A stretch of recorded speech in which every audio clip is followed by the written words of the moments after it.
Welcome in. Welcome in. Let me go ahead and start this recording over here. So welcome in, my party people. Today, we are going to be working on the fundamentals of percent word problems. So first things first, as with most topics, you're going to have a formula or a main idea attached to it. And so the first thing we're going to do today, learn the formula, and then we're going to learn how it works, forward and backward, every single piece. Biggest thing we need to focus on, again, when it comes to formulas, it's not just remembering them, but actually learning how to apply them. I say that a million times, but yeah, there it is. Number two, we're also going to practice translating keywords into that formula. Go ahead in the chat box, yes or no. Do you feel like you currently struggle turning English into math?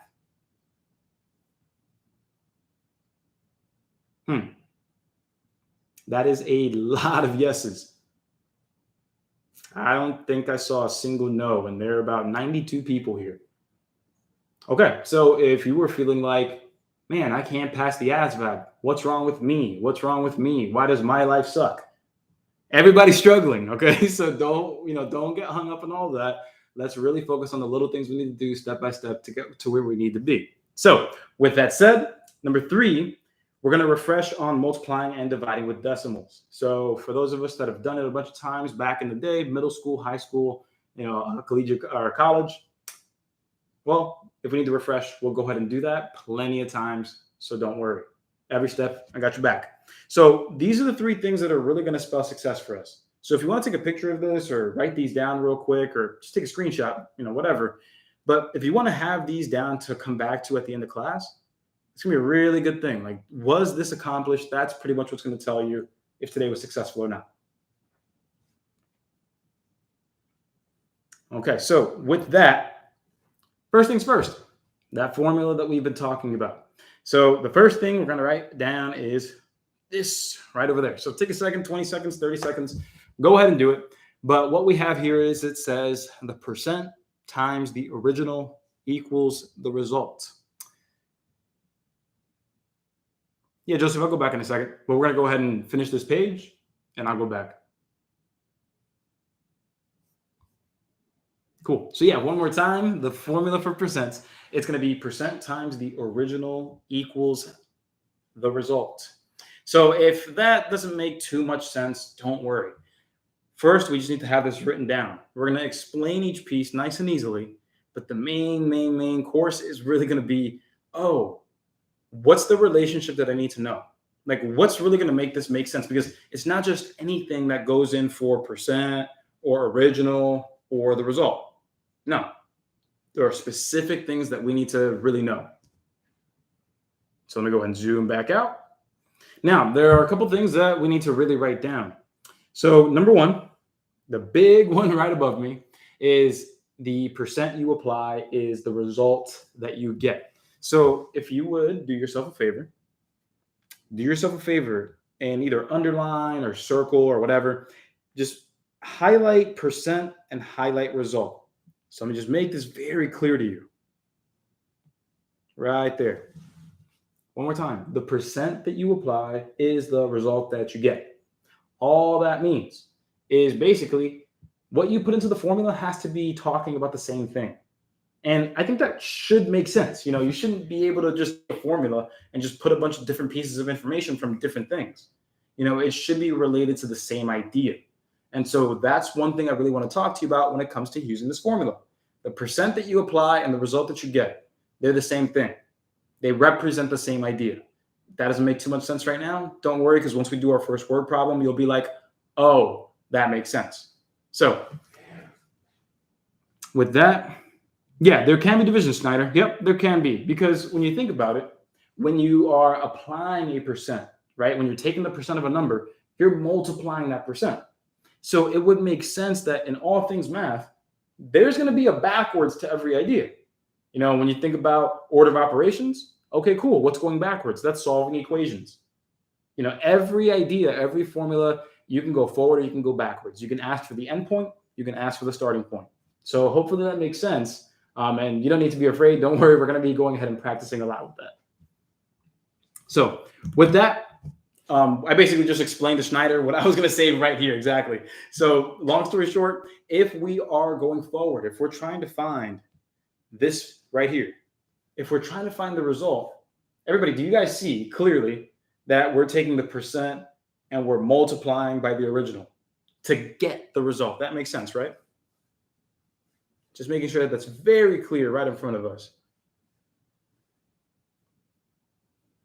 Okay. So hopefully that makes a lot of sense. If we're going forwards, if we're trying to get the result, we are going to multiply. If we're trying to work backwards, well, think about it. If you're multiplying to go forward, going the opposite direction, you're doing the opposite operation. So that would be division here. And so think about it. Let's go ahead and suppose, allegedly, let's say that we're trying to get the percent by itself. We're trying to get this right here, trying to get that by itself. Everyone, is it true that I would then have to divide both sides by the original? Is that true? Right. Yeah, that would have to happen. And because that would have to happen, that's all I'm saying. I'm not being the bearer of bad news, being like, you're going to have to divide today. No, all I'm saying is if you're trying to work backwards, if you're trying to find either of these two pieces, if you're trying to find the percent by itself or the original by itself, I hope you can see that to get it by itself, you got to get rid of the thing that's next to it. And so you got to divide that thing out to get rid of it. So that's all I'm saying. Again, I don't feel like being the bearer of bad news, but we are going to have to divide at times if we are working backwards. And we will get to practice that today. So don't worry. So with that, let me know if you're good on this page. I know that we may not have explained this 100% yet, but I'm making sure that I say it a million times before I actually show you what I mean, because it's going to make so much sense once it actually comes together. But let me know if you're good to go in the chat box. You can just say good to go or ready, and we will move on once the majority is set.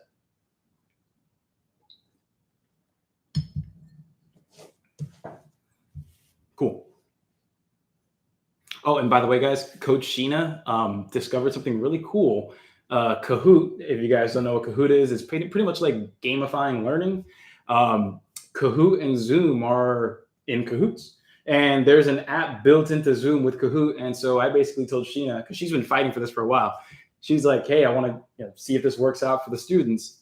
I told her, hey, show me that it works, and we'll try it out. So hopefully by the end of this month, we will have at least one class be a Kahoot class. So we'll talk about that later. But cool. Looks like we're ready. Yeah.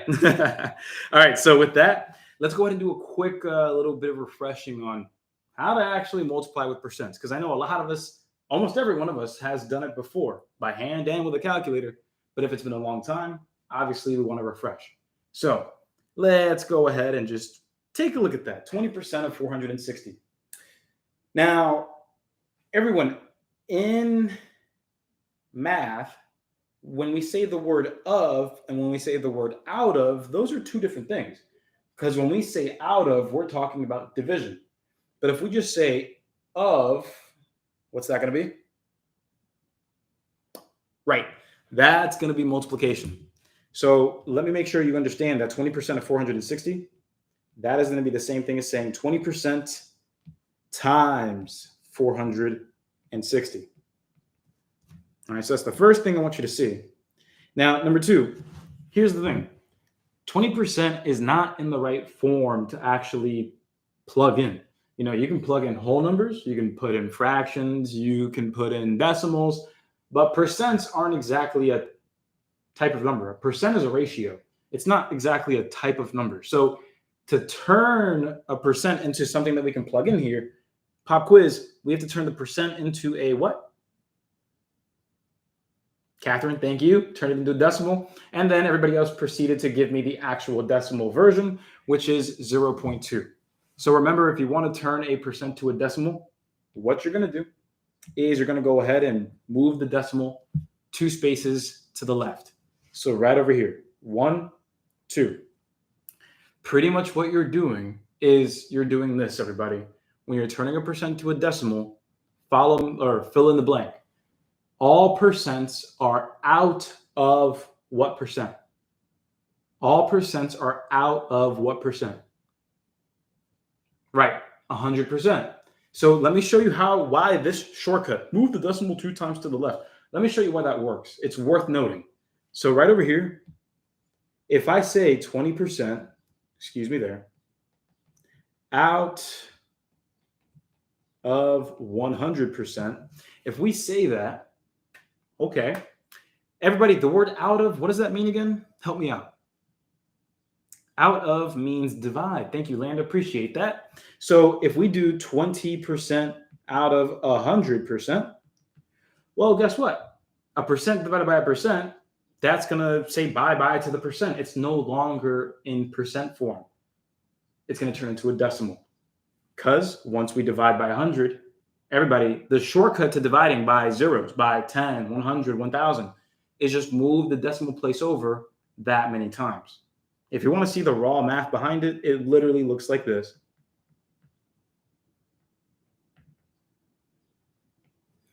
A 100 goes into 2, 0 times. 100 goes into 20, 0 times. 100 goes into 200, 2 times. There's a decimal place still in the same exact spot.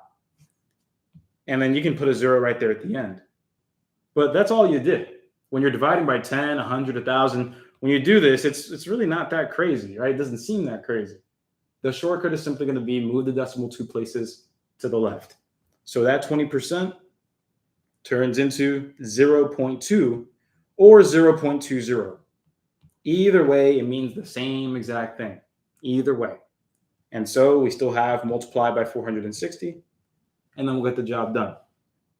So before I continue, does that all make sense? To turn a percent to a decimal, move the decimal place over twice to the left. And then number 2, 0.2 and 0.20, same thing. Same thing. You can get rid of those excess zeros at the end. Okay. Cool. So from here, let's refresh on actually multiplying with those percents, and then we'll be done. So we have 460 multiplied by 0.2. So here's the thing about multiplying with decimals, everybody. Ignore the decimal. All you got to do is just bring back the number of decimal places at the end. That's it. Bring back the decimal places at the end. So here we go. 0 times 2, that's going to be 0. 6 times 2, that's going to be 12. And then 4 times 2, that'll be 8. Then carry that 1, that'll be 9. So we have 920. But remember, we have to bring the decimals back. So we had 1 decimal place there. There were none up top. So none up top and then 1 on the bottom. That makes 1 total decimal. So then I'll bring 1 decimal back. And so that final answer, would be 92. And so right there, that would be it. 20% of 460, excuse me, that would be 92. Yes or no? Does that make sense?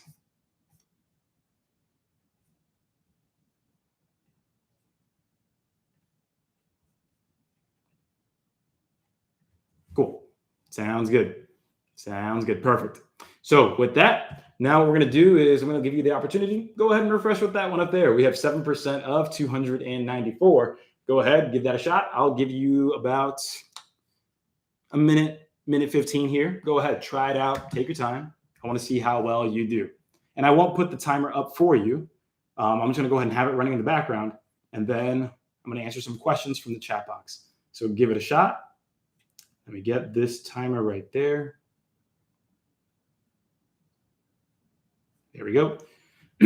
All right, so it started.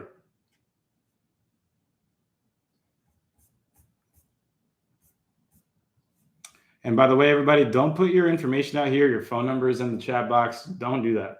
All right. I don't allow that. I pretty much remove people instantly when that happens. So please don't go ahead and share your personal information trying to get study groups going. This is my study room here at the moment. So don't do that here. All right, so keep it going, guys. We still have a few moments to go, so take your time. Take your time. Because again, the goal is, hey, turn that percent into a decimal. Once you have that, then let's go ahead, calculate. And do we remember the rules for calculating the right way?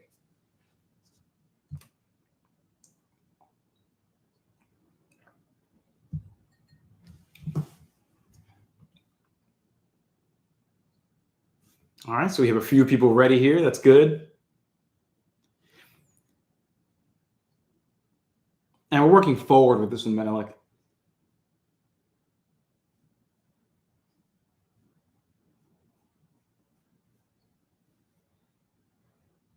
right, perfect.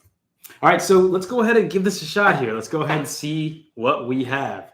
So we have 7% of 294. So I think the biggest thing that's going to be very obvious at first, at least to just us, is, hey, follow the rules. I know it sounds obvious, but that's something that you really have to dig into.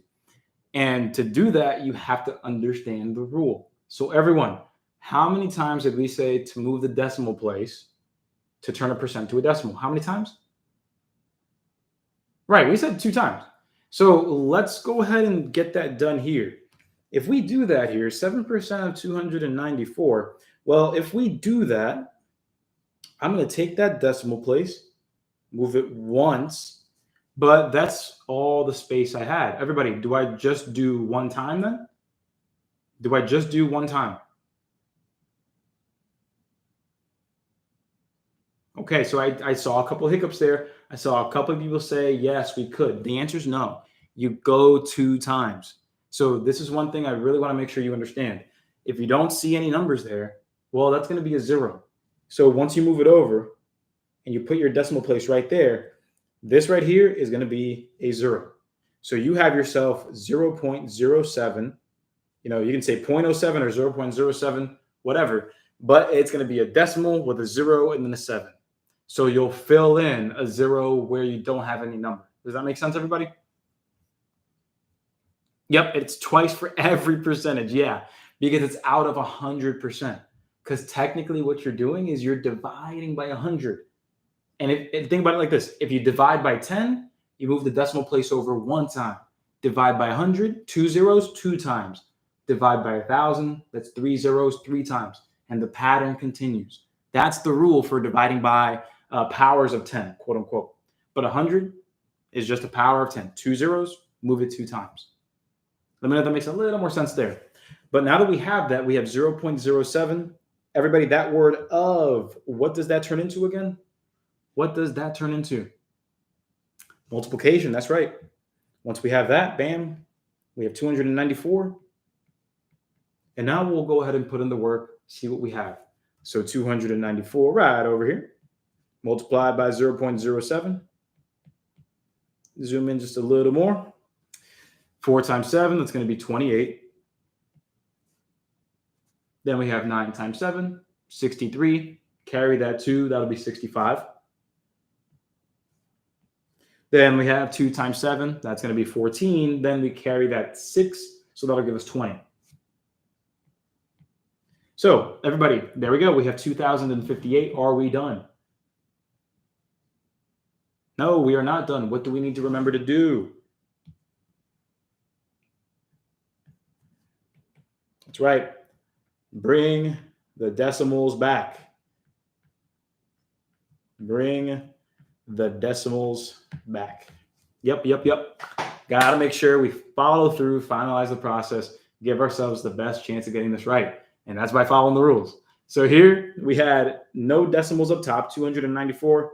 There was no decimal place to begin with. So here, and then we go to 0.07.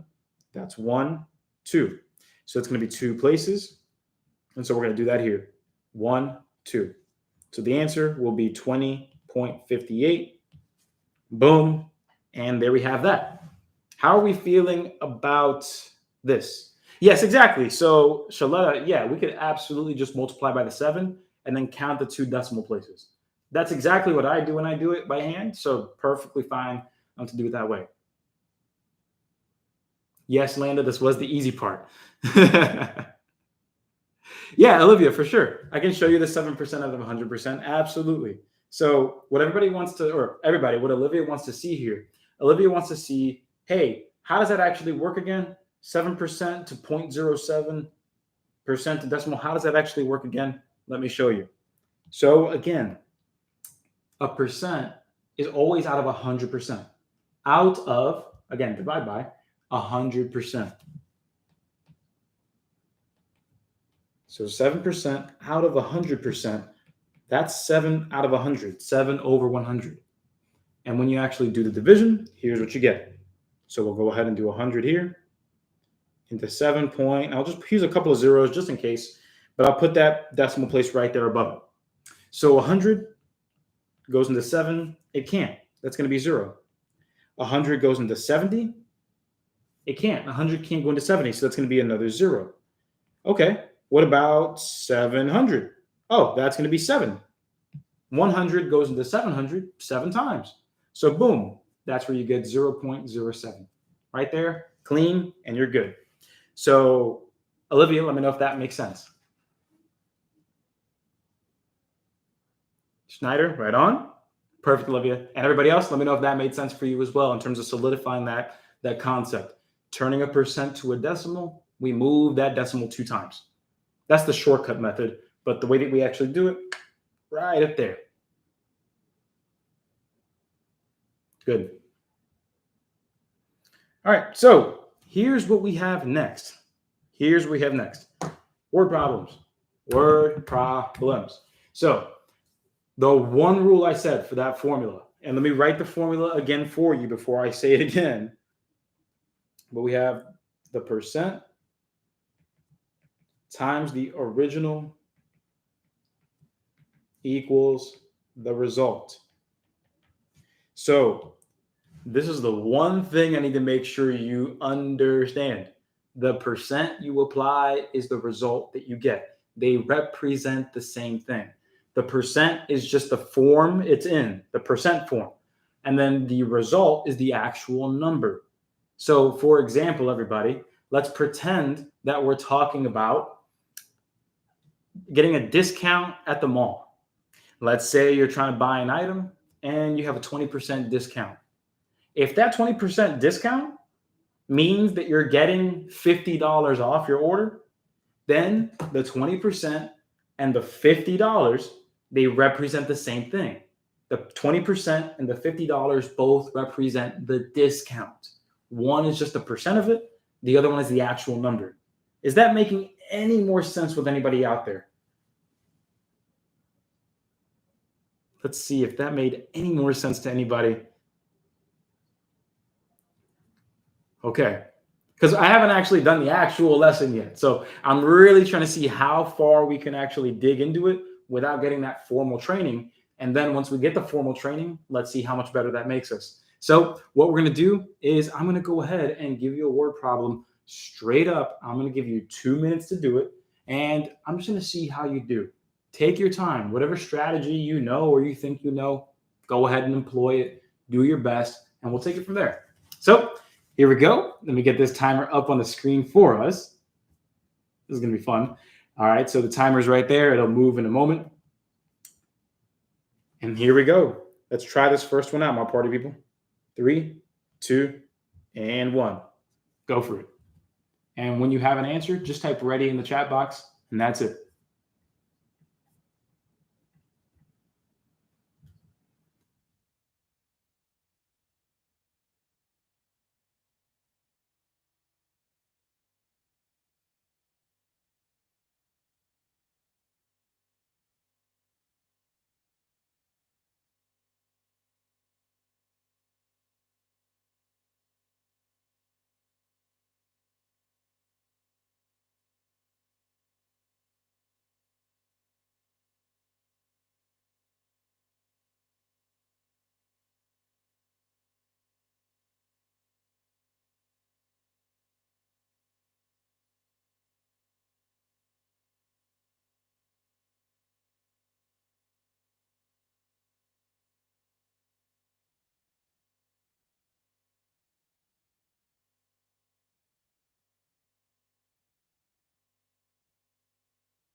About 30 seconds left here. About 30 seconds left. And again, just do your best. We're going to take over and we're going to go through every step of the way.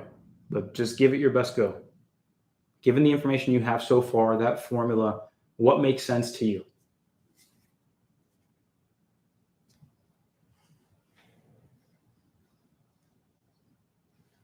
All right, we're looking at our final 10 seconds here, so feel free to go ahead and start putting in your answers.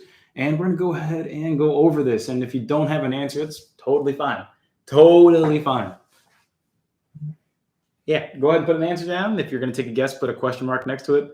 All good. All right, so just want to be very, very brief and straightforward with you before I start this. Again, like I said, guys, one of the great updates that we're going to be having this week and part of next week as well for the program is I'm going to be adding all of these problems that we're going to be doing in today's session. We're going to be adding these problems into the course. And in that course, again, these video solutions are going to be attached to problems that are using a bunch of different numbers, but it's going to be the same situation. You're going to be asked to find the same thing. So if you're watching this, you're not, you guys are live, but if you're watching this in the future and you see this as part of a set, just know you have the same situation. Me solving this problem is going to help you do the one that you're doing right now. So with that said, here we go. Our party people, first things first. What do we always do when we're doing any word problem? First thing is what? Yeah, read the question. Read the question no matter what. That is the money right there. And it's not going to be the if. It's really going to be the who, what, when, where, how many, which of the following. Always that right there. So how much money does Barbara have? So whether you are a percent pro or you're a percent weenie, doesn't matter. Everybody, before we begin, does it make sense that the problem is asking us to find how much money Barbara has? Right? We don't need to be an expert to know that. We can see that it says right here, how much money does Barbara have? Great, write that down. So Barbara has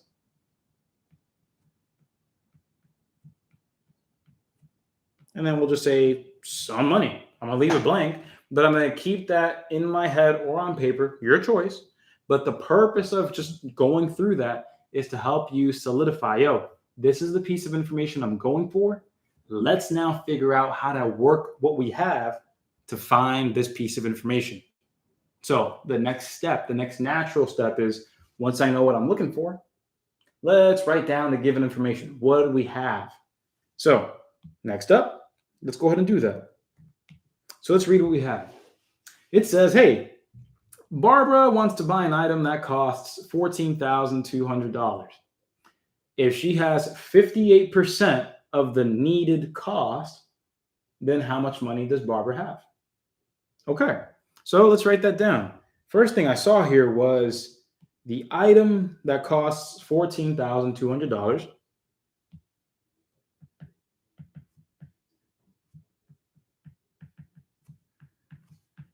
All right, so just go ahead and write that down. And then number 2, it says that she has 58% of the needed cost. Okay.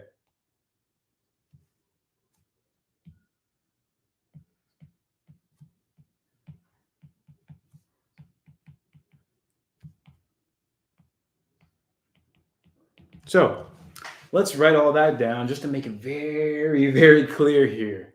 So we're looking for how much money Barbara has. We're told how much money she needs, the cost of the item. I don't know what she's trying to buy, $14,200. I don't know her life. I don't care. But Barbara's trying to buy an item. That's the amount of money that she needs. She has 58% of that. How much is that? So can anybody go ahead and write the formula down for me in the chat box again? What's the formula when dealing with percents? What's the formula again? Write that down for me.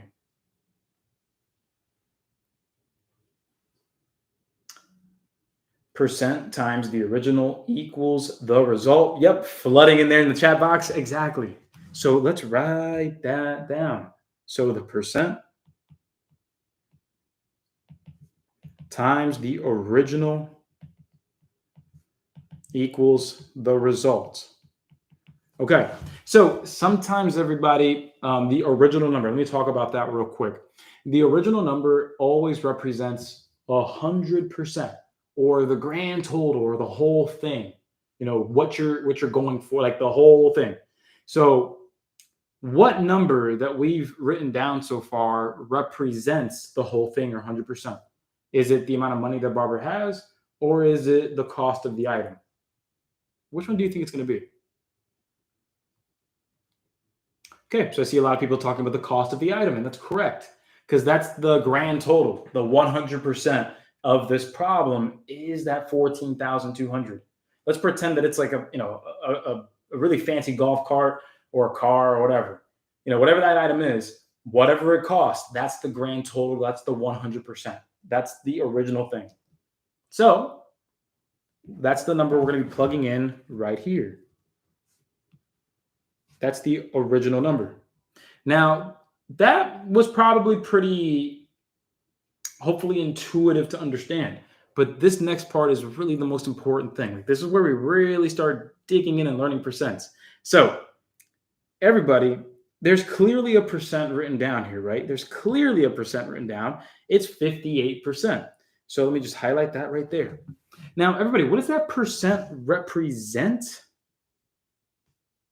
What does the 58% represent? What does the 58% represent? Who knows? I see someone says, let me scroll back up there. Okay, so cost, the cost, needed cost, the amount she has, how much money she has, the needed cost out of 100, the percent, the amount of money she has. So remember, the 100%, that's the whole thing. That represents the cost of the item. That 58%, that's how far we are. That's how much we have compared to 100%. So notice that it says right here, and I'm going to highlight it. You've seen the word already, but you may need to get it highlighted to really see it there. Has. 58% represents the money Barbara has. Is that fair? Yes or no? 58%, we said it, we wrote it down, represents the money Barbara has. That 58%. Okay, so let's write that down. Let's write that down. Has 58%. And can anybody remind me before I continue pop quiz? What was that main idea that I gave you about that percent formula? The is the you get. What did I say? Help me out. Who's on their toes? I love this part of class. What was that secret main idea? The percent you apply is the result that you get. Who remembers me saying that at some point in today's class? The percent you apply is the result that you get. What does that mean, coach? Well, here we are. Finally, we're here. The percent represents what we have, what Barbara has. So the result that we're going to be talking about here, let me just move this all down for the sake of organizing this. So the result also represents the amount of money. Has money. So if the percent is telling you, hey, this is the percent of the money that Barbara has, then the result that you get in that formula, if you plug in 58%, that's what she has, then the result is the money she has.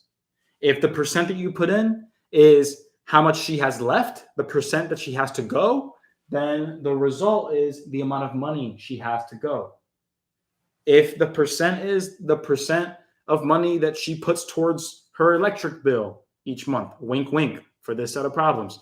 If the percent represents the percent that she puts to her electric bill, the result is the money for that electric bill. Are you guys starting to see how this formula is going to help us get the answer very quickly? Because what we're looking for, indeed, is the amount of money that Barbara has. We're looking for the amount of money that Barbara has. And so therefore, if we plug in the percent that Barbara has, we can solve that and we'll get the money that Barbara has. Yes or no? Does that help us out there?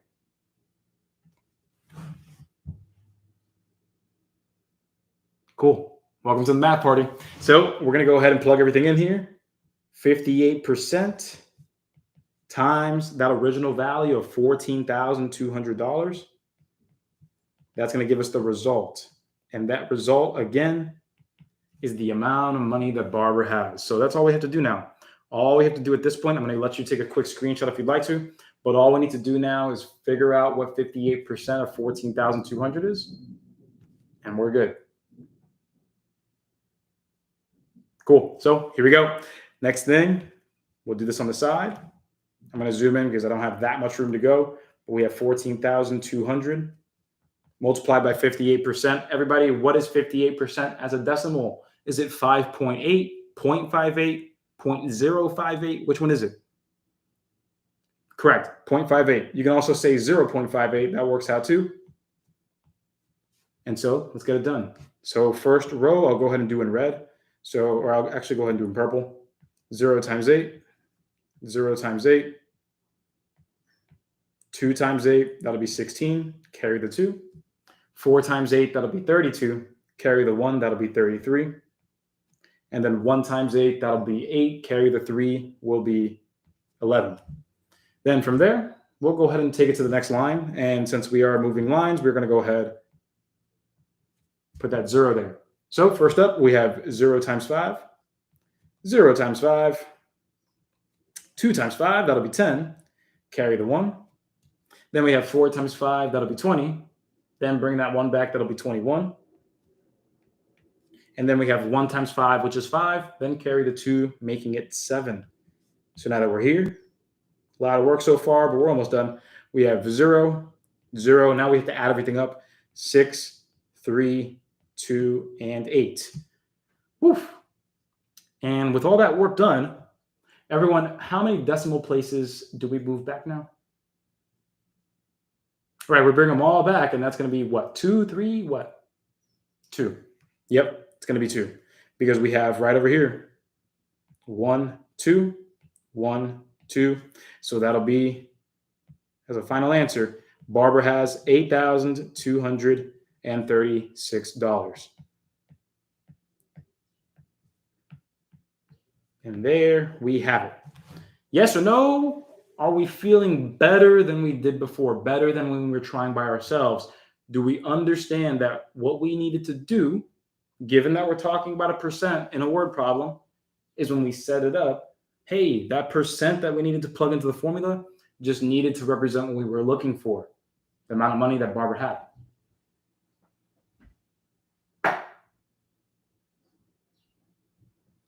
Yeah, and we'll get there slowly. That's fine. Slowly is better than not getting there at all, right? And so remember, if you're finding yourself any type of frustrated at all, what you want to do, always ask those questions. Do I know what I'm looking for? The piece of information I'm looking for, can I underline it in the problem? Then number 2, can I write down the information in the problem? Do I know what those words mean? Yes, there's going to be different numbers, sure, whatever. But do I know what those numbers represent? And then number 3, hey, what's the connection? Do I know what formula I'm supposed to use and how to use it, or what idea I'm supposed to apply? Do I know the connection between the information and what I want? Do I know it? And so give yourself that time. So we're going to go ahead and give you that time. I'm going to let you try another problem out. Could be similar, could be different, but now you've seen us plug in with the formula. The percent that you apply and the result that you get represent the same idea. So with that, let's go ahead and give this a shot. Timer's up. 3, 2, and let's give it a go.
And that is time. My party people, go ahead, put those answers in. Put a question mark next to your answer if it is a guess. Cool. There we are. So yeah, put a question mark next to it if it's a guess. We're going to go ahead and go over this in a second here. Just want to see these answers.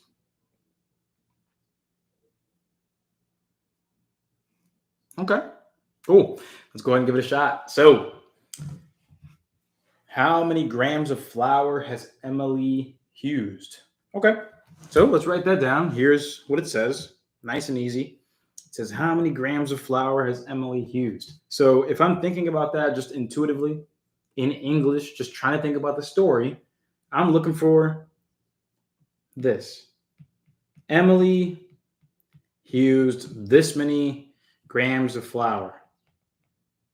That's it. I'm just trying to finish the story. That's the end of the story. Okay. Emily used this many grams of flour. Cool. Sounds good. So what am I going to do to get there? Just go with the information. What information is available to me that is related, if at all, to what I'm trying to figure out? So here we go. Let's go ahead and highlight here. It says Emily is baking a cake that needs 5,300 grams of flour. Okay. So the cake needs or calls for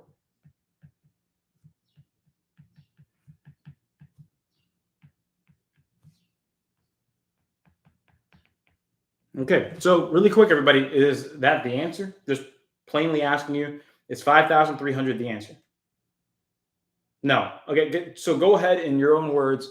What does the 5,300 grams or 5,300, what does that represent? What are you writing down? Or what are you saying in your head? You're saying total in your head? That would perfectly make sense. That is the grand total that you need.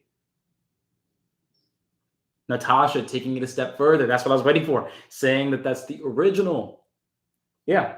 In this case, if we're talking about, hey, we're looking for how much flour we used, and they give us information on how much you need for the entirety, well, then in this case, yeah, that's the original amount. That 5,300 grams of flour, that is the original. That is 100%. That is all the flour you need. So with that, cool. We can definitely say that there. When we write the information down, we can say, hey, this is our original number. That is our original for sure. Now, next, when we read into the next sentence, it says, hey, she's already added 60% of the required flour. Again, the required flour is 5,300. So Emily's are already added 60% of that. Everyone, what's another word that we should probably definitely highlight here? When we say she has already added, what's another word that means the same thing, starts with a U? Yeah, the amount that we used. Yes, exactly. So for those of us that may not totally see it, here it is, watch. We're looking for how much or how many grams of flour Emily used. When it says she has already added 60%, that means that she already used 60%. And that 60% that she already used is going to translate to the number of grams of flour that she already used. Yes or no, is that making a little more sense, my party people? This right here is directly related to the 60%.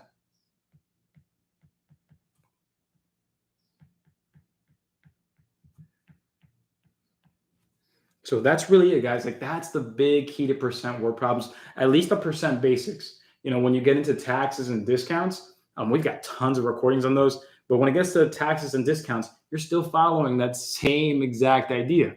You're just dealing with situations where you might have more than 100%. That's all tax is, you know, adding more than what's on top of it. So it's really a very, very, very, very sincere idea if you take the time to learn how this formula at its core works. So here we go.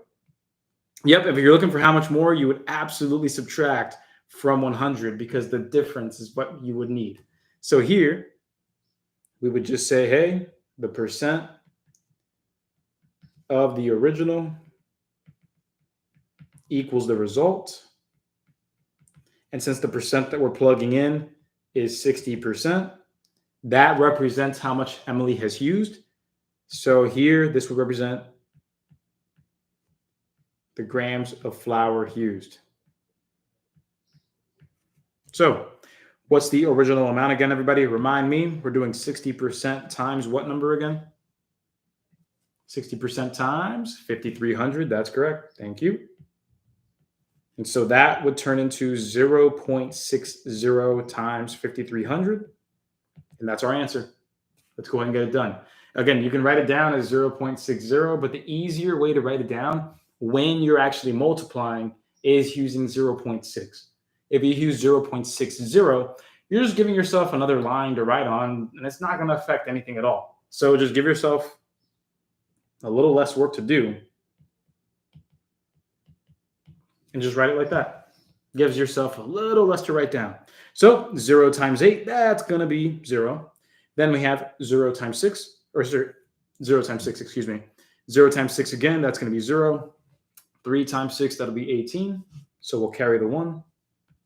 5 times 6, that'll be 30. Carry the 1, that's 31. And so there we have it, 31,800 grams. That's correct, right? No, can't forget, right? We have got to remember, hey, that decimal place, bring it back. We have nothing up top, but we have 1 on the bottom, so we'll bring 1 back. So there it is. We have ourselves 3,180 grams of flour already used. Boom. So for those of us that were saying, hey, in that last problem, yeah, coach, I kind of see where you're going. I'm kind of getting there. I could use some more practice. How are you feeling now? For those of you that were saying that earlier, how are you feeling now?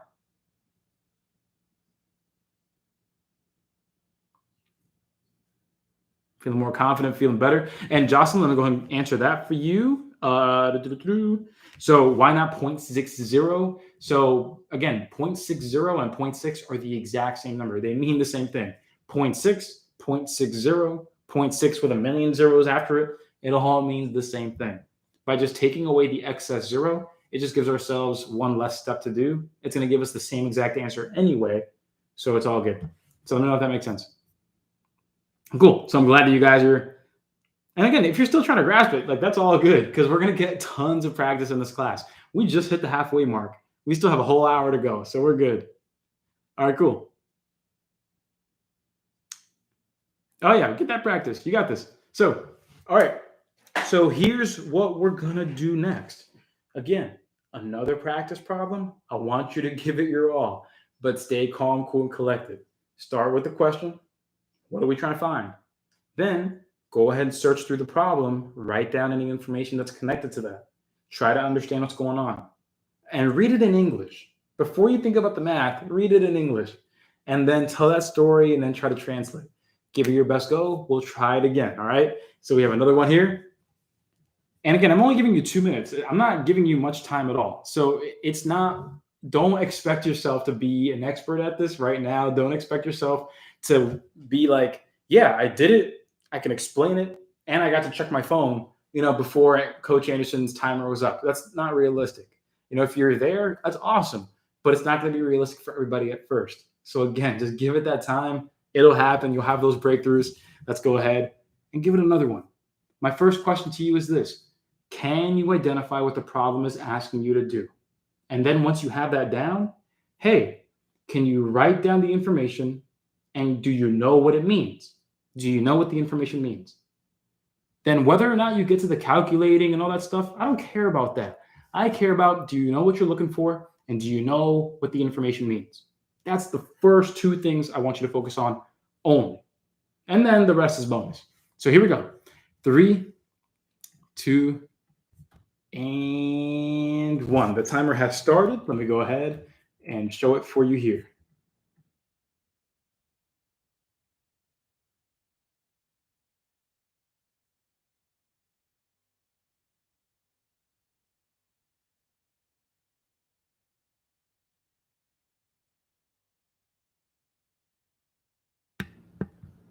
Jay, that might have been the funniest thing I've heard all week.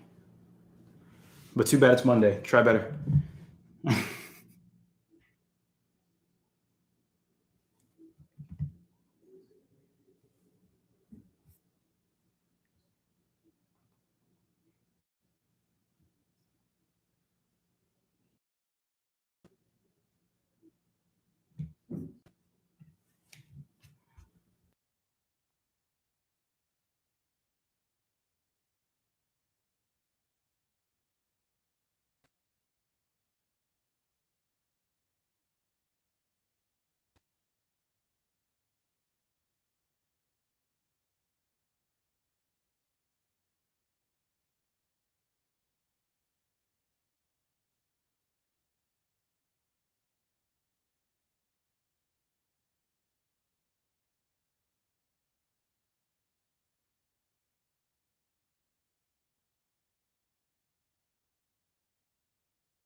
And two, one, and time, my party people. How we doing? Okay. Have a little bit of consensus going on there. Okay.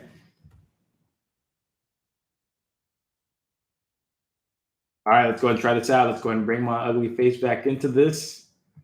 Let's see what we got. So these are the first two things. Again, everyone, the first two things we want to know are, can I identify the question and can I identify the information? There's nothing you can do beyond that until that gets done, because anything you try to do beyond that is just speculation. It's just guessing. If you don't know what you're looking for and you don't know what information you have to do to use to your advantage, anything you try to come up with is a guess. So don't guess. Really work to make facts and logic and reason lead the way for you here. That's the only way you're going to get there. So here we go. Step one, read that question, the question sentence. What is it that I'm looking for? So it says, hey, if the project requires this many domino pieces, how many pieces are left to be placed? Okay, so they're going to give you some information here. They're going to say, hey, the project requires 15,400 domino pieces. That's information they're giving you. Again, the first step is, what's the question? What do I want to do? I don't care about the ifs. I care about the what's, the who, what, when, where, why, how many, which of the following. What am I looking for? And that is this right here. How many pieces are left? So let me just write that down in English, and you guys tell me if you agree with the way I did it. I'm just going to write blank pieces left. Is that okay with y'all? Blank pieces left. Okay, great. That's all we're looking for. How many pieces we have left? Everybody, is it true? Is it true that if we were there in person and we saw the box that said, hey, you need 15,400 pieces, and that's what it looks like right now, could you effectively count how many pieces you have left if you were there in person? Now, I'm not asking you if you're going to like it, because 15,400 pieces, I don't care who you are. Ain't nobody want to do that. But theoretically, could you? Yes. So this problem first is solvable. This is doable. Okay. A lot of the times we tend to look at word problems and we tend to freak out because we don't know what to do. But first, I want to tell you that this is doable. If we were there in person, we could just count it up. Now, there are techniques in math that we've learned to make it so that we're not sitting there like, a baboon just counting tiles one at a time. There's a much faster process, and that's going to be with percents here. So what information do we have? How can we figure that out then? How can we find this magical shortcut? So what we see here is that, well, number one, we already wrote down something that they gave us. Number one, the project requires this many pieces. So everybody think about it like this. If you're trying to find out how many pieces you have left, would it be helpful to know how many pieces there are overall? Would that be helpful to you? right? I would agree. Yeah, like that'd be pretty helpful. Instinctively talking, yeah, that would be pretty helpful. So let's go ahead and write that down. So total 15,400 pieces. Okay, cool. And then over here, if I just read from the beginning, it says, hey, you're using domino pieces to make art, and you've successfully positioned 4% of the pieces. Okay, so let me write that down. Successfully positioned 4% of the pieces.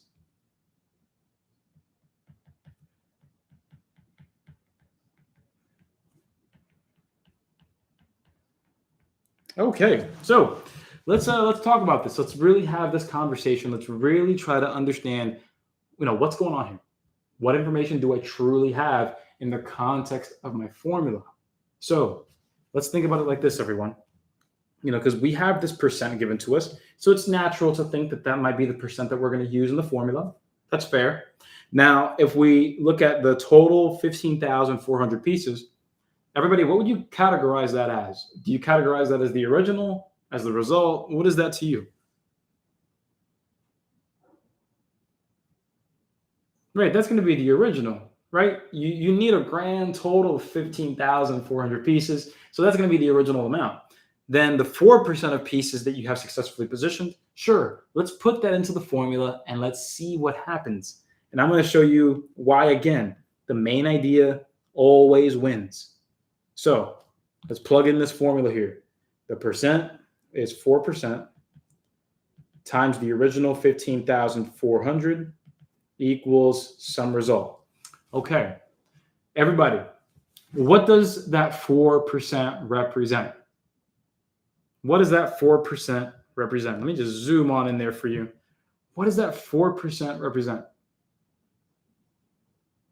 Okay, the number of pieces successfully placed, the number of pieces, or the percent of the pieces used, the percent of pieces in place. Yes, all of that means the same thing. You're talking about the percent of the pieces that you have ready to go.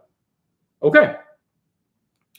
So, question, if we went ahead and plugged all that into the formula with the percent representing the pieces successfully positioned, if we solve this, is that going to give us the answer we're looking for? No, because we're looking for the number of pieces left, right? We talked about this. We said it. Let's just review this real quick in red. How many pieces are left? If the 4% represents the number of pieces that we've put down, that's not the same as how many pieces we have left. So you can see that there's something amiss here. There's something a little wrong here. And if you were to go ahead and solve this, I'm not saying that you're automatically wrong. What I'm saying is you're not done. There's a difference, everybody. There's a difference here. Just because you go ahead and do the 4% here doesn't mean you're wrong. It just means you're not done. Let me show you what I mean. If I want to apply the 4%, let's pretend to do it, everybody. So this is 4% placed. So everybody, 4% as a decimal. Help me out again. Take that decimal, move it to the left 2 times. What's that going to be? Appreciate you guys. It's going to be not 0.4, 0.04. Again, here's your decimal. Once, twice, 0.04. So with that, yep, that's what it's going to be, 0.04 multiplied by 15,400. Let's do the math. Let's see where it leads. Whatever. So here, times 0.04. Let's go ahead and get it done. 0 times 4, that'll be 0. 0 times 4, that'll be 0 again. 4 times 4, that'll be 16. 5 times 4, that'll be 20. Carry the 1 is 21. Jay, feel free to do it again. And then 1 times 4, that's going to be 4. Carry the 2, that's going to be 6. So with that, that's going to be 61600. But what do we need to do again? Remember, what do we do? We will move the decimal back. That's right. We'll go ahead and do that twice. Doesn't happen here, but it does here. 1, 2, 1, 2. And so we have ourselves saying 4% of 15,400. That's going to be 616. Okay, sounds good. So let's plug that number in right there. My party people. That's not the answer. Clearly, you look at your choices over here. That doesn't really look like 600. That doesn't even look like hundreds. So we're really, really off here, right? Let's take a look back at what we just did. But before we do that, pop quiz time. What's the main idea for percent word problems? When it comes to applying that percent formula, what is the main idea? You will, Fatmata. But what's the idea? That's right, Kai. The percent you apply is the result that you get. So if you want to understand this a little better, understand that main idea. The percent you apply is the result you get. We applied 4%, which is the pieces that were placed. So the 616, that result, that is the number of pieces placed. Everyone, if you know how many pieces you have placed and you know how many total pieces there are, how do you find out what's left? How do you find out what's left? Yeah, simple subtraction, and we're done. The subtraction being the 15,400 total pieces minus the 616 pieces that we have placed. That's going to give us the number of pieces left. Yes or no, before I continue, do you agree with that?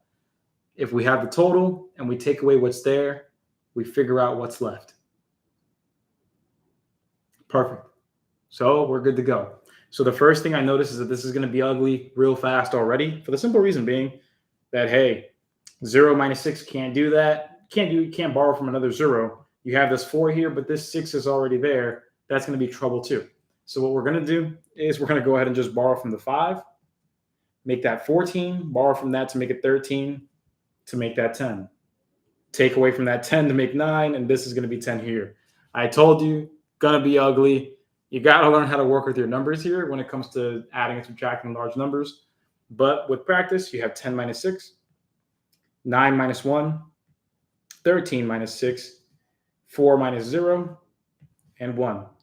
So we have ourselves 14,784 pieces left. And that is the answer. So let me know if that makes sense to you, everybody. We applied that 4%. The only problem was, hey, the percent that we applied wasn't the same as what we wanted to get. But if we understood that 4% meant the pieces placed, then we would know that we need to subtract at the end. That's the big idea here, guys. That's the big thing. You have to know what you have to work with. Because just because what you have isn't the exact thing you need doesn't mean all is lost. It means that you just have to take another step. You just have to take another step. Right on. Shaletta, you said you did it a different way, and I'm going to take a guess as to how that way looked like. So, everybody, would it be nice that, instead of having to do the percent, multiply, and then subtract at the end, would it be a lot better if you just had to multiply and that was it? Would that be better? Yeah, some people like that idea, right? Doing less steps, right? I love that. So if you want to be the kind of person that takes less steps to get the problem correct, well, then you're going to want to be the kind of person that pays attention to what I'm going to say. You've heard this all day already. If the result that you want is the pieces left, then what needs to change about what you plugged in? What needs to change about what you plugged in? If the result that you want is the pieces left, exactly, then you need to change the percent. The percent needs to represent the pieces left. That's how you're going to do it. And here's how it's going to go. Let me show you this right here. Let me copy this, Paste it right here. Okay, so here's what we're going to do. We're going to go ahead. That's a perfect copy. Okay, great. I'm going to go ahead and say, hey, man, let's get all this out of here. All of this, bam, done. Let me get rid of that percent too.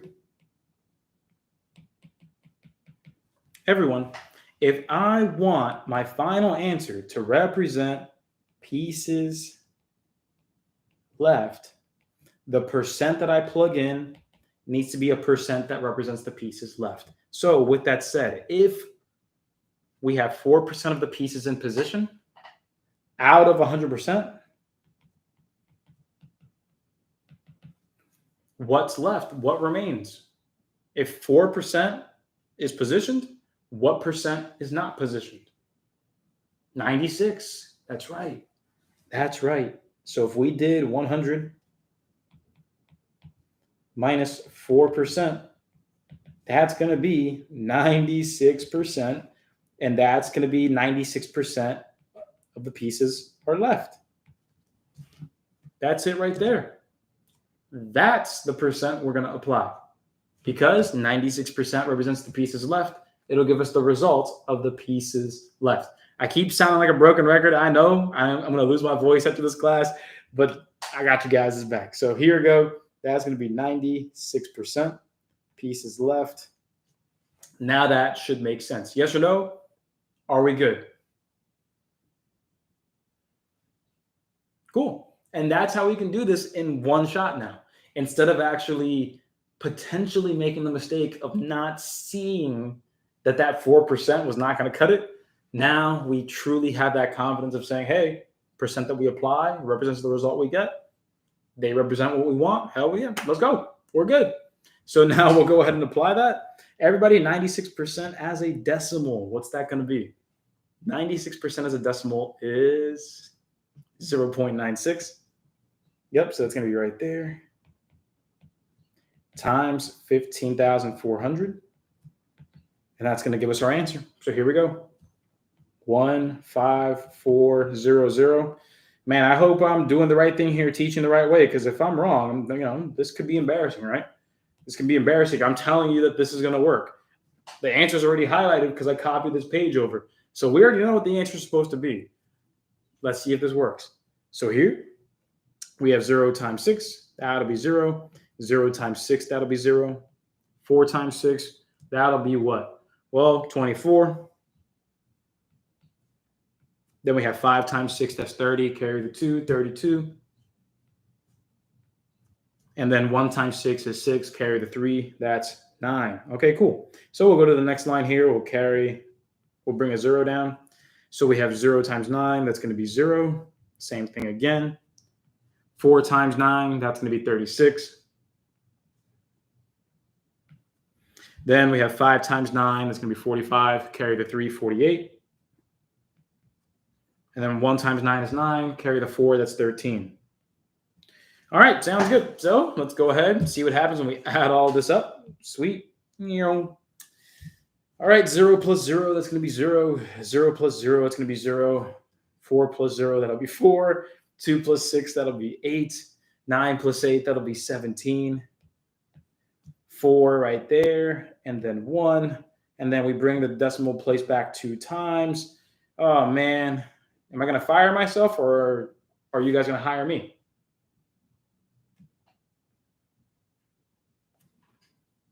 We're good. And there it is. So hopefully that wasn't too nerve-wracking. Hopefully you're able to see, again, it's much, much more than the calculations, guys. It's about what these calculations are representing, what the numbers represent. That's how you can really begin to work with formulas, because every formula has a set of rules. If you really work to understand those rules in common English, in the way that you understand it, the percent you apply, the results you get, they represent the same thing.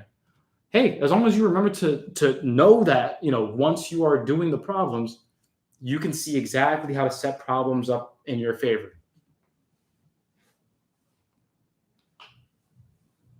Kevin, yeah, so absolutely, Kevin. If you are doing a problem where the percent that they give you does not represent what you are looking for, then yeah, you can go ahead and see if subtracting from 100 will get you there. You can see what you can do for sure. And I'm glad that someone said that they'll hire me twice. I appreciate you. Thank you. Thank you. Teachers don't make that much, as you know. So, with that said, let's go ahead and look forward. You'll never be fired, always hired. I mean, with the way AI is going these days, I'm pretty sure someone's going to clone my voice and my speaking style and have me out there in no time. That'd be great. So, moving forward, though, let's go ahead and keep working. Are you guys ready for another one? Are you guys ready for another one? And again, I tried to trick you with this one, right? I gave you a little bit of a different curveball.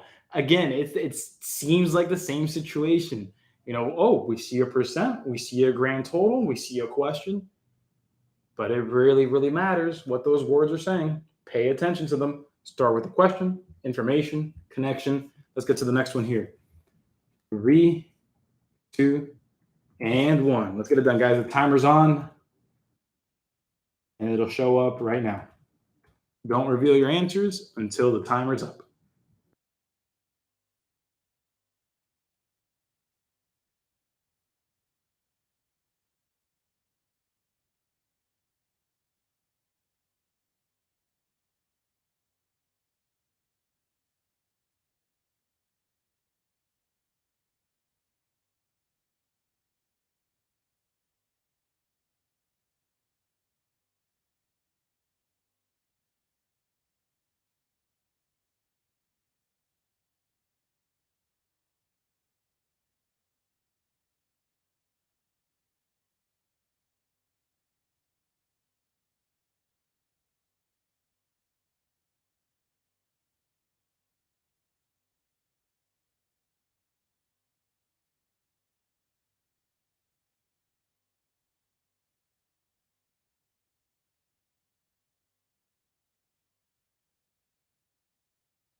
Looking at our final 3, 2, and 1. So go ahead and plug those answers in. If you have an answer, plug it in. If you have a guess, take a guess. No shame. No shame at all. My brain got twisted for a second. I'm guessing A, B, C, D, A. Okay. Started from the bottom. Now we're here, still lost in a maze. All right. So first things first, let me go ahead and be very, very clear and honest with you. The only way that I can be a good ASVAB coach, teacher, mentor to you, whatever you want to call me, the only way I can do my job effectively is by not babying. So let me just make sure that you know that this is on the harder end of percent problems for only one reason. This actually isn't a percent problem. It is technically, but this is a problem where, like, if you, first of all, Landa, yes. But first of all, has anybody ever seen a problem like this before, where they don't give you what the whole thing is? They tell you, hey, this percent is for this percent is for that. Find the information. But they never give you the original. It's like you have the formula, percent times original equals the result, but you don't have the original. Right? You've seen problems like that? Thank you. Okay, cool. So if you've seen problems like this, here's what I'm going to do for you. I'm going to show you that this is actually a proportion question. So for those of you that have studied proportions with me before, and if you're in my courses or program, that should be an automatic yes, because proportions comes before percents. So I have to ask you a quick question, everybody. The question is this. If we're going to be looking at proportions, what's the main idea for proportions? Landed, thank you. Spot on. Compare the same things in the same way. Sounds good. So when it comes to proportions, let me write this down again, right over here. Something that we're going to be referring to. Let me write this in blue.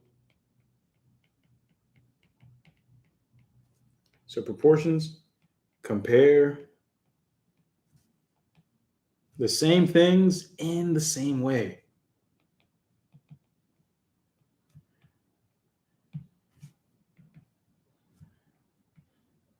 Okay, so write that down, have that written down. This is going to be very important. Compare the same things in the same way. We've done ratios and proportions before. Some of us very recently with me, some of us maybe outside of me, totally fine. But I'm going to show you exactly how that idea for proportions, that main idea, translates this problem 1000%. And once you see what's going on, you're going to be like, oh, wow, there were a couple of questions on the ASVAB that or my test that I could have gotten. So let's go ahead and take a look here. First, what are we looking for? Well, the question says, hey, how much goes towards rent? How much money? Look at the answer choices, money. So I'm going to write that down. I'm looking for, what I want is money for rent. Is that fair to you, everybody? We're looking for the amount of money for rent. Cool. Sounds good. No harm, no foul, right? We're there. So next, here's what we've got going on. What I noticed in this question was that, okay, it says 28% of your monthly income goes towards rent. So let me write this down here. 28% of income equals rent. Okay. And then what does it say next? It says, let me just highlight that in red there. Then it says in blue, 6% goes toward the electric bill. Okay, let me write that down. 6% of my income equals electric bill. Okay, so here on the left side, we have a percentage, and on the right side, we have a utility bill. Okay, so this is comparing the same things in the same way because the income is the same things. A percentage of your income is the bill. Percentage of your income is the bill. Does anybody here or does everybody here see what I'm saying here? We're comparing the same things the same way. We're giving the percent for the rent. We're looking for the amount of the rent. They give us the percent of the electric bill. We actually have the amount of the electric bill right here. This is a proportion. This is a proportion because we're looking for this. And they give us, what was it again? 462? Yep, 462. We are comparing the same things in the same way here. This is a proportion. 28 to the variable, 6% to 462. If we set up our proportion, remember everybody, all you have to do with your proportion is just compare the same things in the same way. This is getting a little bit off topic from percents, but again, proportions was the topic before this. So hopefully this is a refresher, hopefully. But this would be set up like this. 28% over X, which would be this right here, equals 6% compared to 462. Is that good with everybody? Does that make sense? We have the percent up top, money on bottom, percent up top, money on bottom. So now that we have the proportion set up, typically a lot of people like going with the cross multiplication and division method. I'm going to go ahead and do that. There are some mental math ways that we could set up, but we're just going to go ahead and keep it fairly simple for now.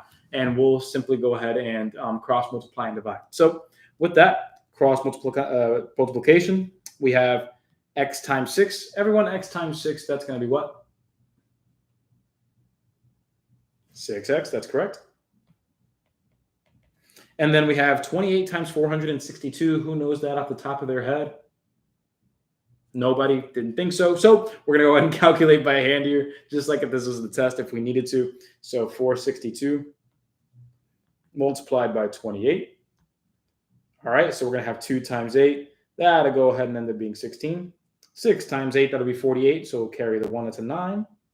4 times 8, that'll be 32. Carry the 1, that's 33. Or excuse me, 32, carry the 4, that's 36.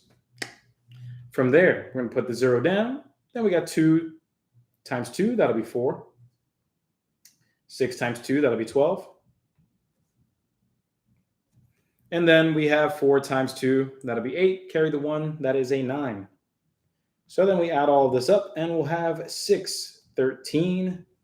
Then we have 8, 9. Then we have 12. So we have 12,936. Okay, that's a lot, but hey, that's fair. Cool. Now, everybody, what's the last thing we need to do to solve this? We have 6x equals a massive number. What's the last thing we need to do? Yeah, that's going to be divided by 6. Guys, no matter what the number is, same process. Same process. We cross multiplied, and now we're going to divide. Sure, it was a massive number, whatever, but we're good. We're going to divide both sides by 6. And once we do that, we can do that off to the side or wherever, really. I'll go ahead and just take this, put that over there, and then we'll divide 6 into, okay, so 6 goes into 12 2 times. Then 6 goes into 9 once. Then we bring the 3 down. 6 goes into 33 5 times. And then 6 goes into 36 6 times. So we have 2156 there. And so that would end up being x equals $2,156. And so that would represent the 28%. That would represent what you pay for rent. But again, this was a proportion problem masked as a percent problem. And so this really comes with experience. So because Landa, I'm starting to read what you're saying.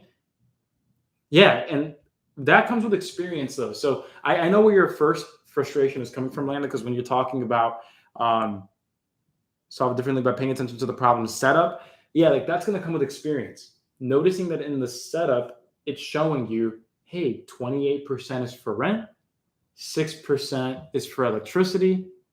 Oh, we just gave you 2 comparisons, 28% of 100 and 6% of 100. What does that 28 represent? Boom, rent, we're looking for that. The other one, the 6, that represents 462. Oh, I got comparing the same things in the same way. And once you see that, again, hopefully today is a really big revelation for you. So that way you can take that and move forward, hoping for the best with that, right? But all I'm saying is this is number one of however many it's going to take for you to be like, oh, I recognize that when it comes time. So let me know if that makes sense, guys. But how are we feeling on a scale of 1 to 10 with a problem like this? How are we feeling on a scale of 1 to 10?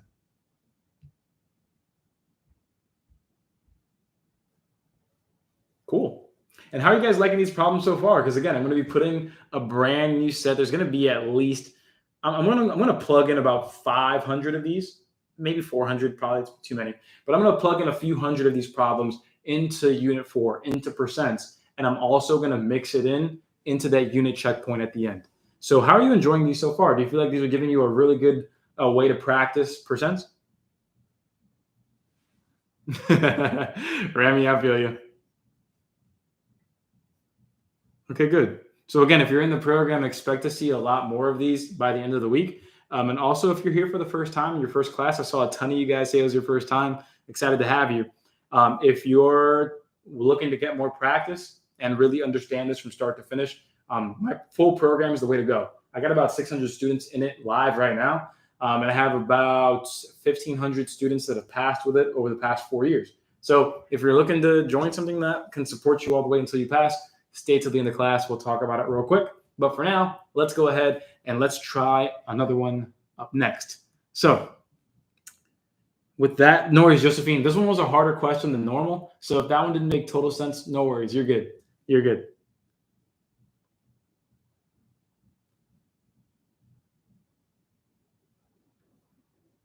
Okay. Here we go. Go ahead and give it a shot.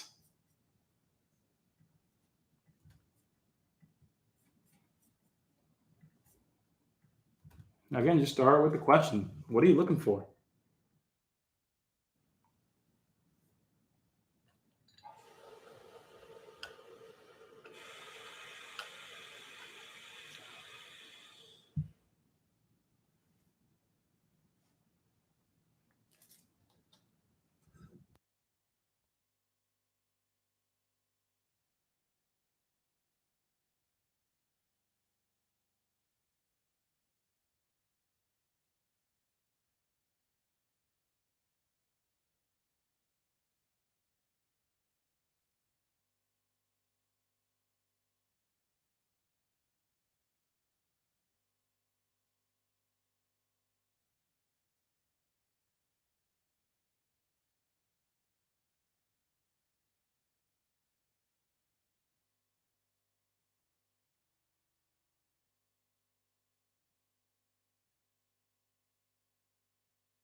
And that is time. What do we have, my party people?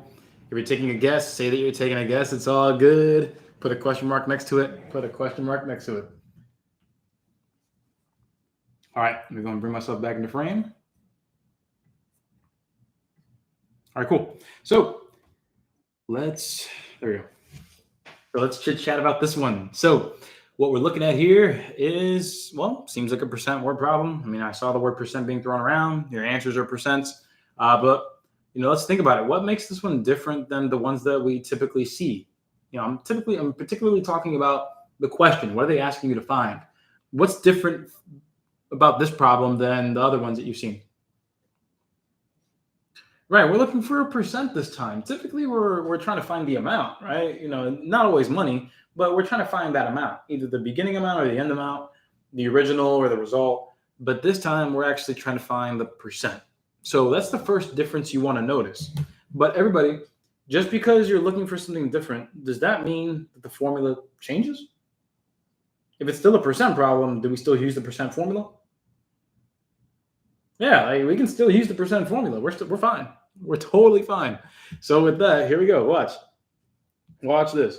So I see here that's asking what percent of the cost does he have? So what percent of the cost does he have? So everybody, is it fair to say this? What we want is the percent that represents what we have.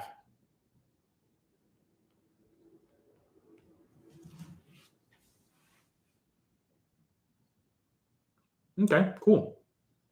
So we want to find out the percent that represents what we have.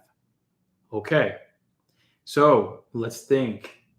Remember, everybody, in the formula for percents, what's the main idea? What's the main idea that I always talk about when it comes to percents and that formula? What is it? The percent that you apply is the result that you get. So the percent that you apply is the result that you get. So because we're looking for the percent that represents what we have, then maybe we can find a number, a value, an amount that represents what we have. Because if we do find that, then we're going to have ourselves a beautiful setup for our formula if we follow that rule. So let's go ahead, check out the information. Let's see what we can do. So it says, hey, Andrew wants to buy an item that costs $2,500 and he has $1,100. So let's write that down. The cost of the item is $2,500.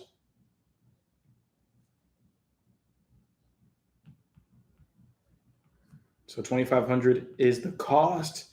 And then over here it says has $1,100.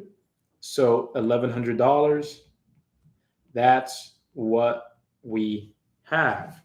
Everybody, before I make another move, is that understandable to you? We're looking for the percent that we have. 2,500 that we saw there represents the cost of the item.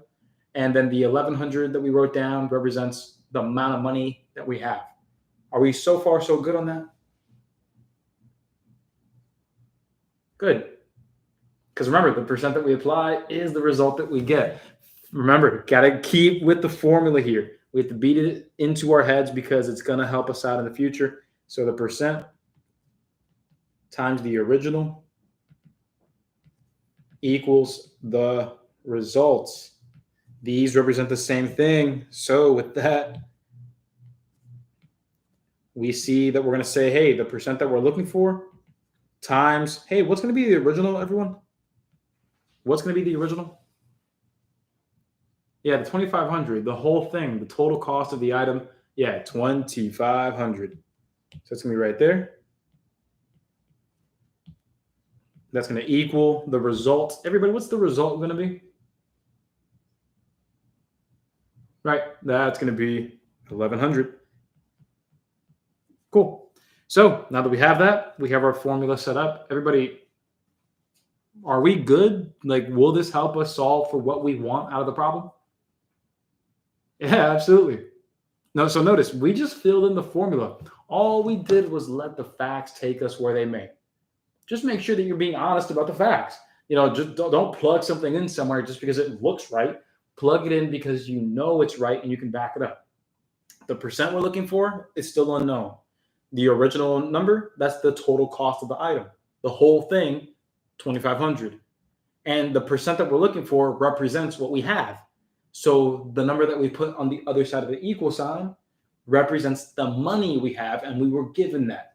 That was 1,100, and now we just have to exactly work backwards. So now that we're here, boom, let's go. To find that percent, everybody, to get the percent by itself, what do we need to do to both sides of this equation? What do we need to do? Jay, not multiply, we have to divide here. Yeah.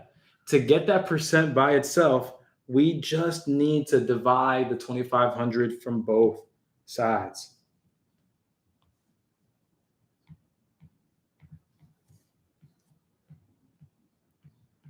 $2,500, divide on both sides. Once we do that, well, guess what? Right here on the left side, anything divided by itself, that's going to cancel out. That's going to cancel right out, nice and easy. So we're just left with the percent equals. And now if you see this, you know, you have 1,100 divided by 2,500. What you can actually do is, well, you can simplify a little bit. And what we know is, hey, look, whenever you're multiplying zeros together, you add up the zeros. Whenever you're dividing zeros, well, you cancel the zeros out. So you can actually, and this is fair, you can just go ahead and do this. That's gone, and that's gone. So you actually have 11 over 25. You actually have 11 over 25. And here, that's a little easier to look at when you go ahead and actually perform the division. 25 into 11. Let's go ahead and get it done. So 25 goes into 1, can't go. 25 goes into 11, can't go. So we have a 0 before that decimal place. Then we think about 25 going into 110. 25, 50, 75, 100. So that's going to be 4 times, because if you do 5, it's going to be 125. Too much. So just going to be 4. And that's going to be 100. So we subtract 100, and that's going to leave 10. Drop that 0 down. And now we have how many times 25 goes into 100. And that's going to be 4 times. So we have 0.44. That's a perfect division there. We're done. So what we have here, okay, cool. 11 divided by 25 is 0.44. So that's going to be 0.44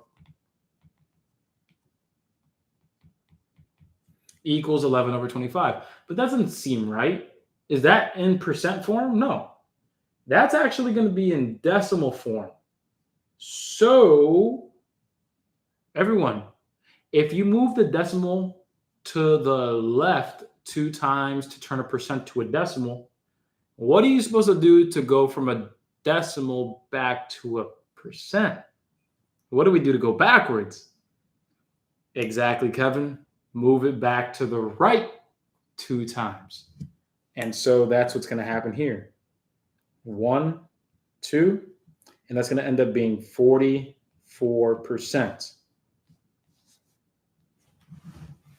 And that's where we get that. So that's all that was at the end. This is a decimal, and we need to turn it into a percent. So turn into a percent. But hopefully we see, like, a lot of the hate that problems like this get is, and you guys tell me if this is fair to say, a lot of the annoyance behind these types of problems, for you guys at least, might feel like working with division, working with decimals, working backwards. Is that fair to say? Is that what makes this annoying for some of us? You tell me. Be honest.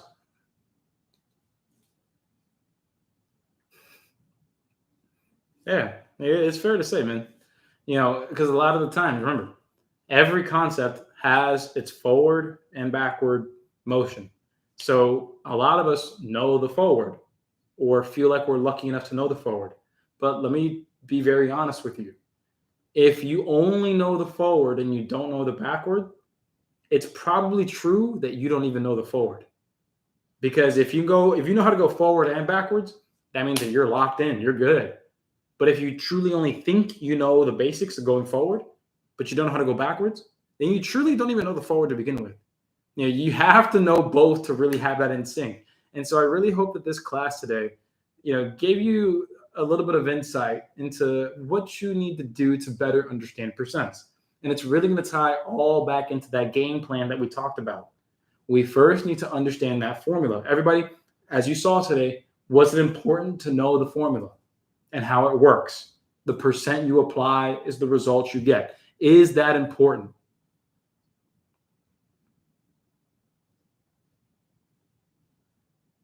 Okay.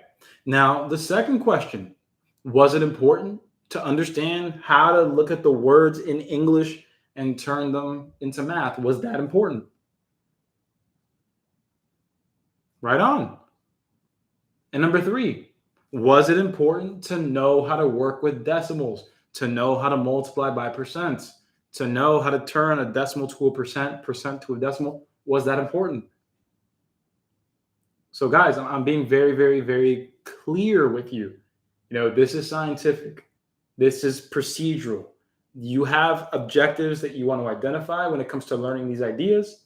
You know, I know that when we were back in the classroom in middle school and high school, when the teacher wrote the objective of the day or their learning goal, a lot of us didn't really care, right? We didn't really care. We just wrote it down because we were told to write it down. But the truth of the matter is that was actually the main idea that you wanted to hang on to. So hopefully today gives you a little bit of appreciation for those teachers back in the day. But looking forward now, those are the 3 main things that you really want to focus on. For those of you in the program, this recording is going to be up first thing tomorrow morning. these recordings for the individual problems are going to be added to the template files. We're going to do a couple of more new questions just like these tomorrow's class, but tomorrow's class is all arithmetic reasoning. So we're going to be testing out some other new questions that I created as well. I created about 25 new questions over the weekend. I was bored. And so we're going to get to try those out in tomorrow's class. So with that, and I really do appreciate you guys showing up in today's class, but we are going to be heading out in a moment here. But like I said, for those of you in the program, tomorrow, same time, got a class. This is Unit 4, percent word problems, Unit 4, and you're going to see an update with those speed drills, those practice tests that are timed for you. You're going to be seeing those updates later this week, potentially Thursday, Friday. All right? So with that, get ready for those and get ready for tomorrow's class. And we also have 2 English classes this week with Coach Sheena. 2 with me, or 2 math with me today and tomorrow. And then Wednesday, Thursday, we have Coach Sheena. Next week, we have ours like a quick little break. And then we'll be back to teach 4 classes again the week after. We are still going to teach 12 whole classes in the month. So don't you worry at all. We're just moving some things around to make sure that we get to appreciate our times with our families. So with that, there you go, my party people. For those of you that are not in the program, I would love to go ahead and just show you if this is for you, make a quick pitch to you. And if you like it, let's start raising that score. So for those of you in the program, you can head out. You guys are awesome. Have a great night. And if you would like to leave a comment about the program, please feel free to do so. I would love to encourage anybody who wants the help that they need to get it. So if you like the program so far, drop a few words about it. And then we'll go ahead and talk about the program here. 21 to the top. That's right, Jay. So with that, first things first, for those of you who are, again, interested in the program, I want to make sure that you understand, where you are. And so, because if you know where you are, you'll know if this is going to be helpful to you. So pay attention here. So everybody who is here, who is interested in the program, are these your goals? Raise your ASVAB score. And to do that, you want to build confidence under pressure, understand word problems, overcome test anxiety. Do you feel like these are your goals?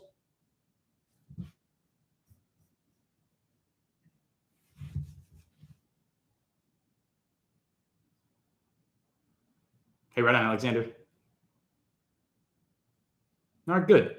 Because these should be your goals if you're trying to pass the ASVAB, straight up, right? We want to raise those scores. But at the end of the day, we're going to have some challenges and things to overcome. So you tell me in the chat box, do you feel like you're trying to overcome test anxiety? Do you feel like you might hesitate a lot when you're doing practice problems or the actual test problems? Do you feel like sometimes you try to do things that aren't exactly strategies, but just hoping for the best? Like, I'm just going to pick C a lot, or I'm going to try to memorize questions and hope that they'll be on the test. I'm only going to write down the formulas on flashcards, but I'm not going to practice them. I'm just going to memorize them. Do you find yourself doing that?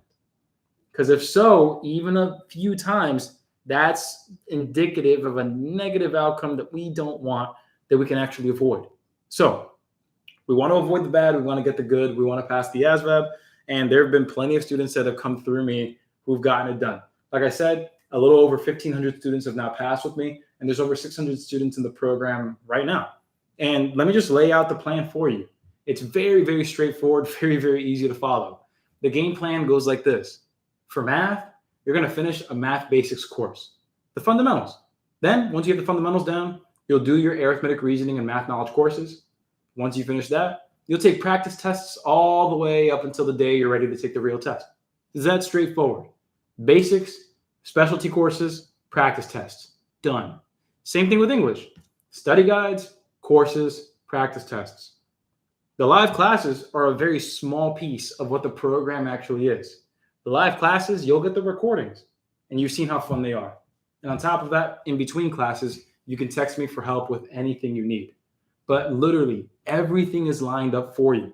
I have over 15,000 practice questions, over 1,000 videos for you to watch. Everything is lined up for you, topic by topic, and you'll have my support every step of the way. So it's not just going to stop during this class. If you text me between the hours of 9 a.m. and 5 p.m., you're going to get a reply. So with that, do what you need to do.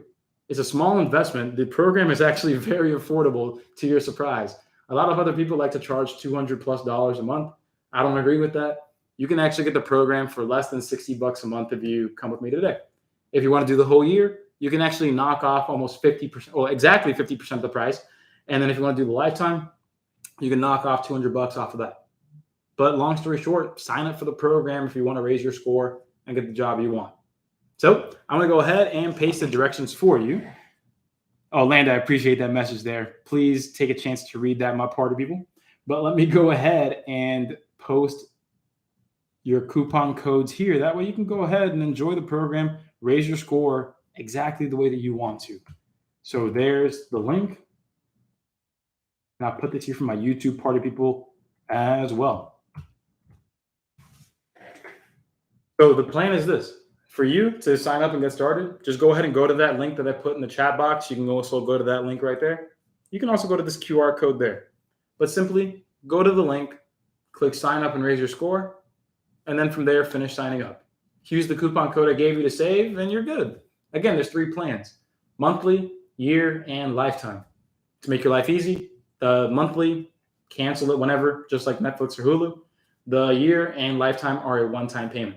They all give you the same access, just depends on how much time you want. So if you're looking to score as high as you want, I want to go ahead and tell you, get the year. If you're just looking to pass now and then get promoted later, I would recommend the lifetime. If you're just trying to pass right now and that's it for you, then go ahead and go monthly. Very, very simple, straightforward, and to the point.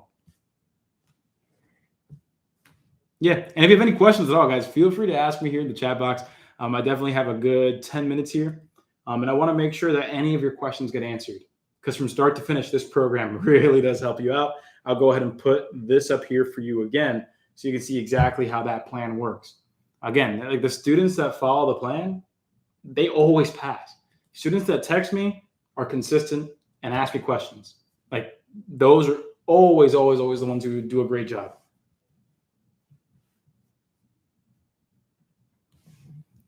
Yeah, I'm replying to you.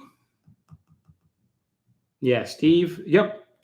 Cancel whenever. So it's just like a subscription, like I said. So if you go ahead and sign up for the monthly subscription and you only want a month, sweet. Just go ahead and log in, cancel it. You'll still have access all the way through the entire month, the entire 30-day period, and then it'll cancel automatically.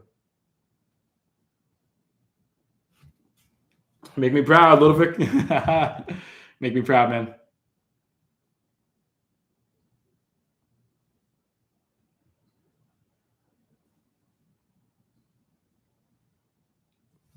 Yeah, I'll give you the coupon codes again.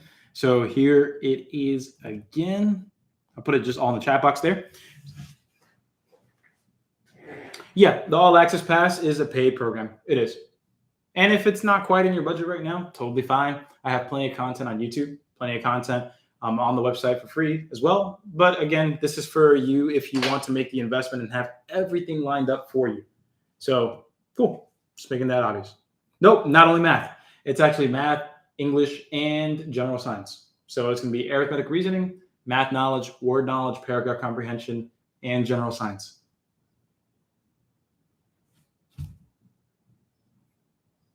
Right here. So if you click this link right there, Jakia, you'll have it.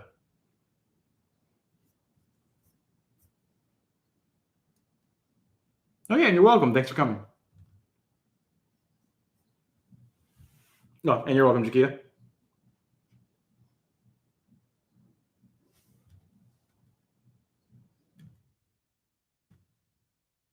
I wouldn't say it's harder or easier particularly. I would really say that the ASVAB is really going to show you your strengths and weaknesses. I mean, 90% of people say that math is the hardest thing for them. So it just really depends on who you are. And honestly, some people don't even need to study general science. It's not that they're good at it. It's that the job that they're going for may not even require them to be good at the general science. So no matter what, you need to have the arithmetic reasoning, math knowledge, word knowledge, and paragraph comprehension down. That's the AFQT. You have to have that down. And so general science, mechanical comprehension, electronics, those are supplementary ones depending on the job you're going for. Night, Landa. I'll see you tomorrow.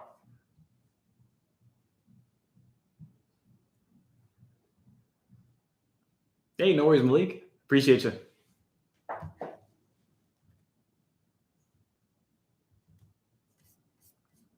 welcome, Fatmata.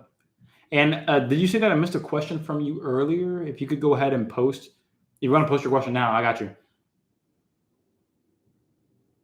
Kaylee, you're welcome. Chad, thanks for coming, boss.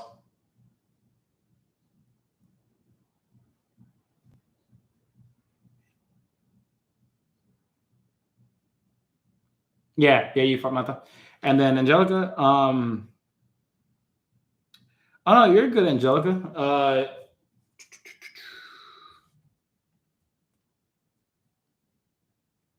Yeah, the Get 10 will give you 10% off of the monthly. And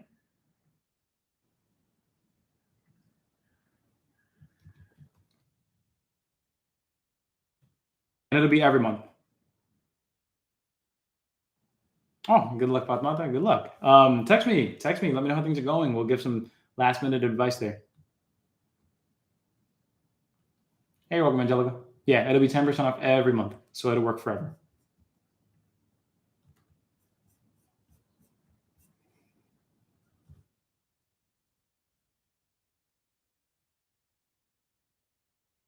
I'll see you tomorrow, boss. Have a good one. It sounds good, Fatmata. Thank you. All right, perfect. So I see a couple of you guys already going ahead and finishing the sign up process. So appreciate you guys coming to the class today. The only thing I need you to do when you are done signing up, you're going to receive a welcome email and a welcome text. Read those. Make sure to read those. It's going to contain all the information you need. I set up a welcome page for you. All you got to do is open that link, watch the welcome stuff. It's super straightforward. As long as you just make it through that, everything is lined up for you. And anytime that you need help finding anything or understanding how to start or what to study and how to study, just text me. I got you, okay? So don't shy away from doing that. I got your back all the way until you pass, guys. So again, my name is Coach Anderson. We got your back, guys. Have a great evening. I expect to see a lot of you in tomorrow's class. So let's keep having fun, keep raising those scores. And if you have any questions at all, let me know. Sign up for the ASVAB All Access Pass, guys, and I'll see you in tomorrow's class. Cheers, guys. Have a good one.